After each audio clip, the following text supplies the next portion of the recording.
Welcome to the Nightmare Emporium. Here we take a deep dive into some grisly tales that are bound to make you lose your head.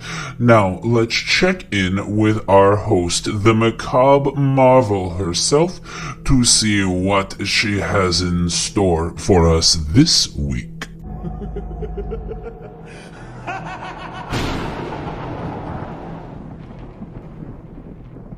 The Red Room by H.G Wells.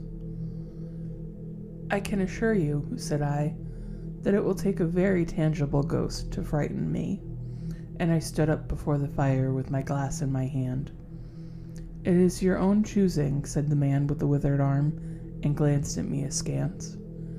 28 years, said I have lived, and never a ghost have I seen as yet. The old woman sat, staring hard into the fire, her pale eyes wide open. Aye, she broke in, and 28 years you have lived, and never seen the likes of this house, I reckon.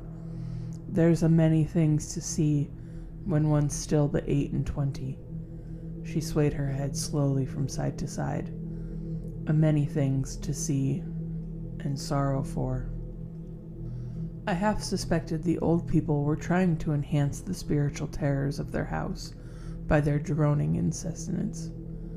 I put down my empty glass on the table and looked about the room, and caught a glimpse of myself, abbreviated and broadened to an impossible sturdiness, in the old mirror at the end of the room. Well, I said, if I see anything tonight, I too shall be much the wiser, for I come to the business with an open mind. It's your own choosing, said the man with the withered arm once more. I heard the sound of a stick and a shambling step on the flags of the passage outside, and the door creaked on its hinges as a second old man entered, more bent, more wrinkled, more aged even than the first. He supported himself by a single crutch, his eyes were covered by a shade, and his lower lip, half averted, hung pale and pink from his decaying yellow teeth. He made straight for an armchair on the opposite side of the table, sat down clumsily, and began to cough. The man with the withered arm gave his newcomer a short glance of positive dislike. The old woman took no notice of his arrival, but remained, with her eyes fixed steadily on the fire. I said, "It's your own choosing," said the man with the withered arm, when the coughing had ceased for a while. "It's my own choosing," I answered. The man with the shade became aware of my presence for the first time, and threw his head back for a moment and sideways to see me. I caught a momentary glimpse of his eyes, small and bright and inflamed. Then he began to cough and stutter again. "Why don't you drink?" said the man with the withered arm, pushing the beer towards him. The man with the shade poured out a glassful with a shaky hand that splashed half again as much onto the deal table. A monstrous shadow of him crouched upon the wall and mocked his actions as he poured and drank. I must confess I had scarce expected these grotesque custodians. There is, to my mind, something inhuman in senility, something crouching and atavistic. The human qualities seemed to drop from old people day by day. The three of them made me feel uncomfortable, with their gaunt silences, their bent carriage, their evident unfriendliness to me and to one another. "If," said I, "you will show me to this haunted room of yours, I would make myself comfortable there." The old man with the cough jerked his head back so suddenly that it startled me, and shot another glance of his red eyes at me from under the shade, but no one answered me.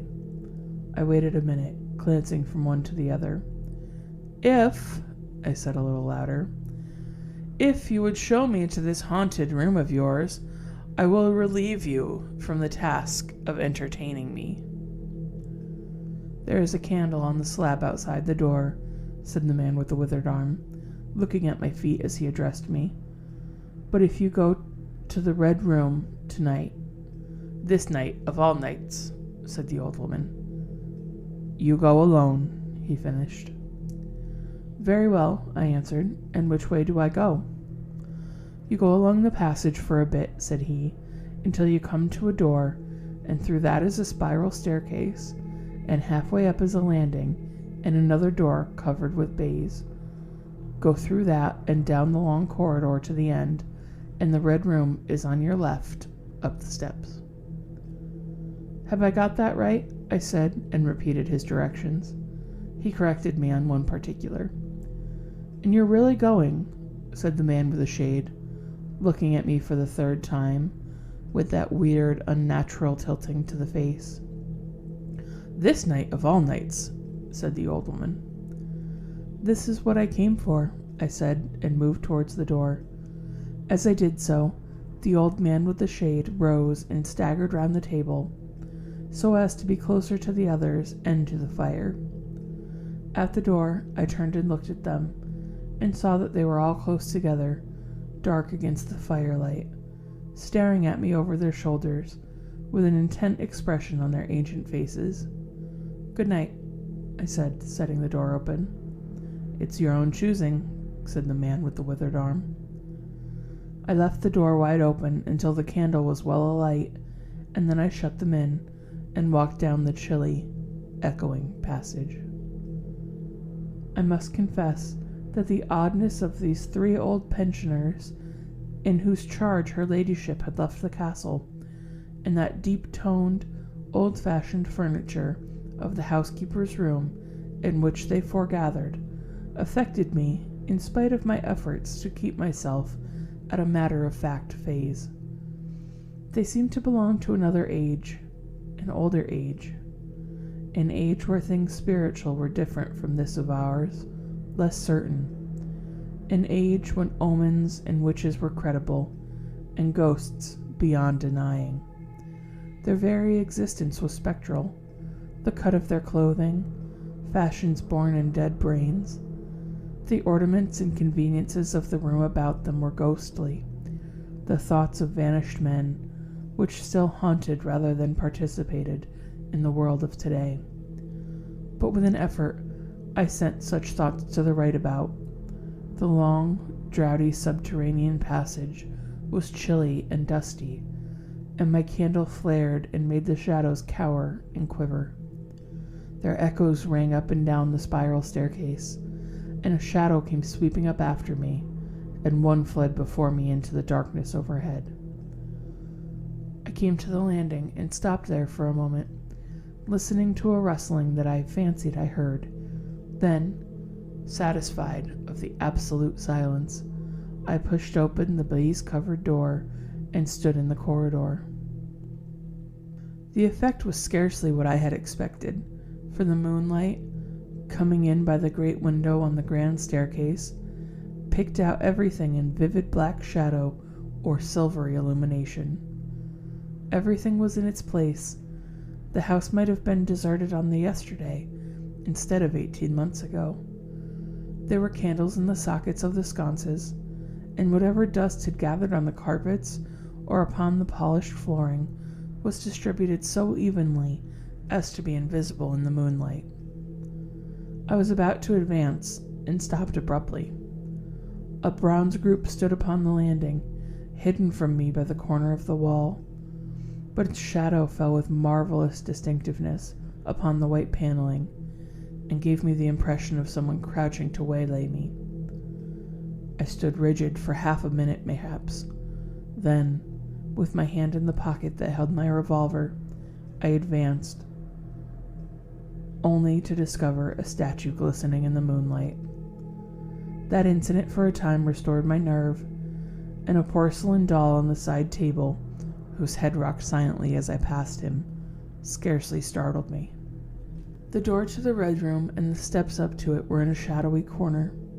I moved my candle from side to side in order to see clearly the nature of the recess in which I stood before opening the door. Here it was, thought I, that my predecessor was found, and the memory of that story gave me a sudden twinge of apprehension.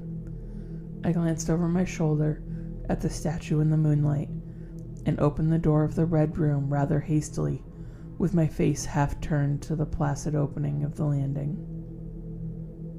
I entered, closed the door behind me at once, turned the key I found in the lock within, and stood with the candle held aloft, surveying the scene of my vigil, the great red room of Lorraine Castle, in which the young Duke had died. Or rather, in which he had just begun his dying, for he had opened the door and fallen headlong down the steps I had just ascended.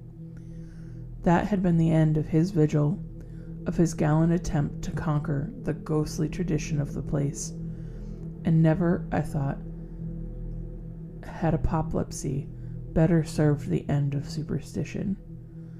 And there were other and older stories that clung to the room.